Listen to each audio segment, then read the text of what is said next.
Essa aula vai ser um pouco mais específica para os profissionais de saúde. Eu quero aqui ressaltar alguns pontos importantes do COVID nas pacientes que são gestantes e puérperas. Então, quais são as alterações da grávida que aumentam a forma dela fazer um COVID grave? A grávida, a partir do momento que engravida, tem um estado protrombótico aumentado em relação às mulheres não grávidas. E conforme o útero dessa mulher vai crescendo, vai piorando esse estado protrombótico, porque o útero na região pélvica, conforme ele cresce, ele comprime os vasos dos membros inferiores, e essa compressão aumenta a estase venosa, aumentando assim a chance dela ter algum evento protrombótico de membros inferiores. Fora o estado protrombótico, o aumento do útero vai comprimir o pulmão, né, prejudicando a expansibilidade pulmonar, e com isso a reserva funcional desse pulmão é menor, fazendo com que ela tenha um aumento de chance de entrar num quadro de insuficiência respiratória com o COVID, quando ele faz a forma mais grave. Diante disso, se a paciente interna num hospital com COVID grave e ela tem indicação da da anticoagulação, pensando no estado protrombótico dessa paciente, a gente vai ter uma indicação de anticoagular essas gestantes com mais liberdade. Então, fazer uma anticoagulação plena, vigente, de qualquer fator de risco, né? Então, obesidades, doenças crônicas como hipertensão, diabetes, pré-eclâmpsias prévias, principalmente pré-eclâmpsias graves. Essas pacientes já têm uma indicação de anticoagulação plena na necessidade de oxigenoterapia. Se a paciente evolui para uma insuficiência respiratória aguda grave, a suspeita de tromboembolismo pulmonar também já contribui para fazer uma anticoagulação, e aí plena mesmo, na forma de tratamento do tromboembolismo pulmonar, tá?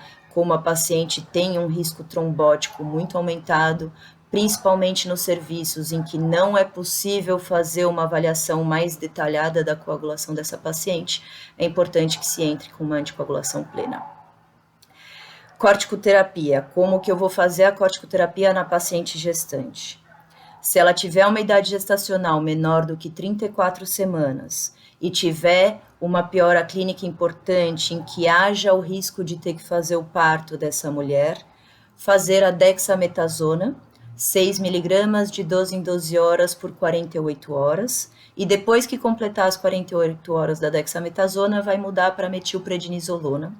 Por quê? Porque a dexametasona vai cruzar a placenta, vai maturar o pulmão desse bebê, só que a gente sabe que se for usada por um período prolongado, ela também vai aumentar a chance desse feto ter hemorragia intracraniana, hemorragias também pulmonares. Então, dexametasona, 6 miligramas de 12 em 12 horas, 48 horas. Se eu não tiver a dexametasona, eu posso fazer a betametasona, 12 miligramas a cada 24 horas, também por 48 horas.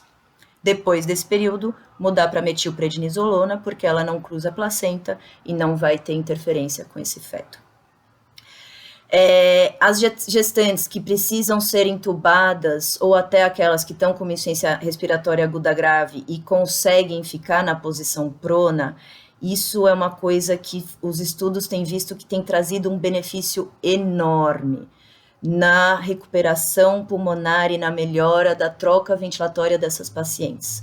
Então, se vocês estiverem com uma gestante com a forma grave, por favor, pronem essa paciente. O peso do útero compromete muito a capacidade ventilatória e quando a gente coloca essa paciente na posição prona, existe uma melhora muito grande na troca ventilatória dessa paciente.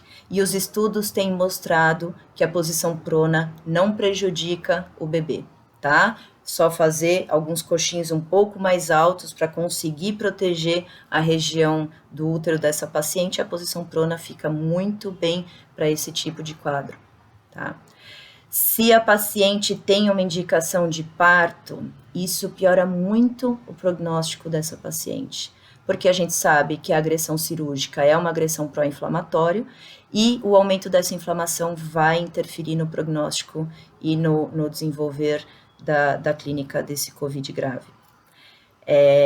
Se essa paciente tiver que fazer um parto, o estado do puerpério é mais pró-coagulante até do que o estado gestacional.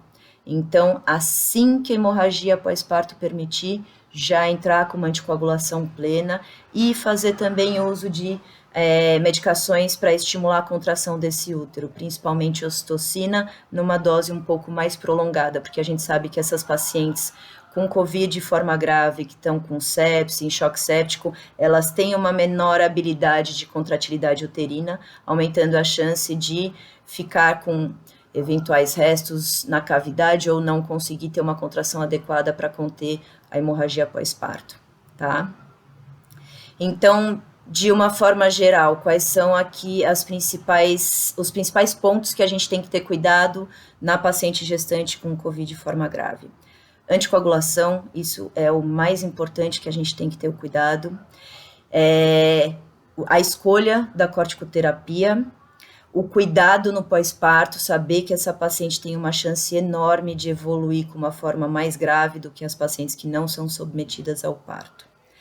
Outra coisa que a gente precisa saber é que a gestante que está tendo forma grave do COVID, elas estão fazendo uma síndrome pré-eclâmpsia-like, uma síndrome parecida com a pré-eclâmpsia. Então, elas começam a desenvolver hipertensão, sintomas de pré-eclâmpsia como cefaleia, epigastralgia, dores, né, na região do estômago e alterações visuais, turvação visual, aparecimento de escotomas. Se as pacientes tiverem esse tipo de clínica, precisa sulfatar, tá? E eventualmente manter uma sulfatação até 48 horas e, a depender da clínica, poder prolongar um pouco mais, porque a sulfatação realmente está melhorando essas formas graves pré-eclâmpsia-like que as pacientes estão tendo.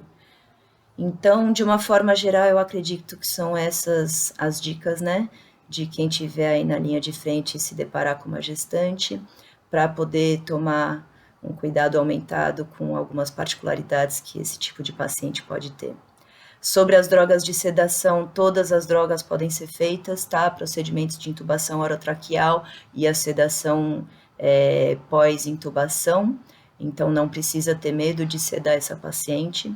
E saiba que se eventualmente um parto for feito na paciente já sedada, esse bebê deve nascer sedado e por isso é importante ter todo um equipamento de reanimação neonatal para eventualmente entubar essa criança e esperar a sedação sair do corpinho dela para ela poder respirar espontaneamente. Tá bom? Então, acho que é isso. Qualquer dúvida, só deixar a pergunta aí nos comentários, que quando der eu respondo.